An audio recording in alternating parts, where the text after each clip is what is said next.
When a king starts flaunting his power, even friends begin to turn into enemies. The news we are discussing today is not just about Greenland.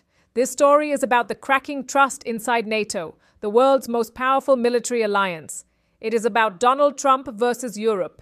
And above all, it is about a fear Europe is experiencing for the first time since World War II. Fear of the United States.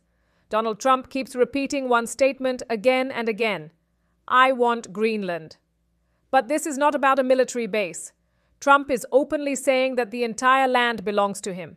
That is precisely why Germany, France, Canada, the Netherlands, and Sweden have begun joint military exercises in Greenland, deploying troops and fighter jets. Make no mistake, these exercises are not against Russia. They are not against China. They are meant to send a message to the United States. Trump's argument is very simple. If America doesn't move into Greenland, Russia and China will take it. But what is the reality? Russia has never pressured Greenland. China has never claimed Greenland. Greenland is already under NATO's security framework. The United States already has a military base there. So what exactly is Trump's problem? Greenland is the largest island in the world, and beneath its frozen surface lies a massive treasure: oil and gas, rare earth minerals, strategic magnets, raw materials essential for future technologies. The central region of Greenland is covered by thousands of feet of ice, hiding resources that could shape the global economy of the future. Trump fears Russia, Trump fears China, but more than anything, Trump is tempted by Greenland's resources. Denmark's Prime Minister has already made it clear America's ambitions are far from over. The idea of taking control of Greenland is still alive. Denmark will not allow it to become reality. That is why, at Denmark's request, European forces have landed in Greenland. France and Germany understand one thing very clearly.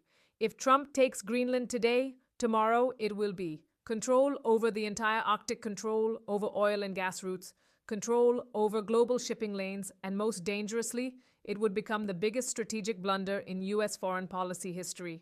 Now, one question stands out. Why is the United Kingdom silent? You may have noticed, in this entire story, the UK is nowhere to be seen. The reason is simple. Since World War II, the UK has become America's shadow. Europe has only two nuclear powers: France, the United Kingdom. France has taken a stand. The UK remains silent. Why? Because behind closed doors, talks are ongoing between Trump and the UK. Meanwhile, Russia has issued a clear statement. The so-called threat of Russia and China over Greenland is a myth. Russia argues that NATO is unnecessarily militarizing the Arctic, and that the United States is deliberately creating an atmosphere of fear, all to control resources. And here is the most important point.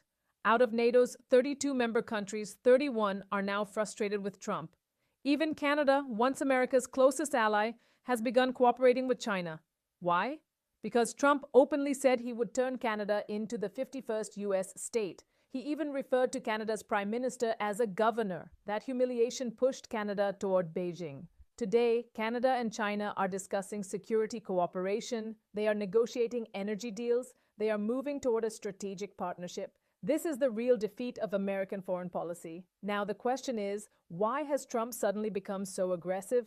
The answer lies in U.S. domestic politics. Trump fears the 2026 midterm elections. He holds only a thin majority in the Senate, and losing it could cost him everything. Trump knows one thing very well.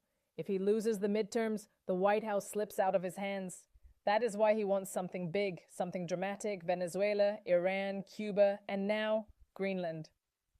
For the first time since World War II, European nations are contemplating the unthinkable, deploying forces to counter the United States. No one wants European soldiers to fight American soldiers, but the message is unmistakably clear. If you try to force your will, we will stand up.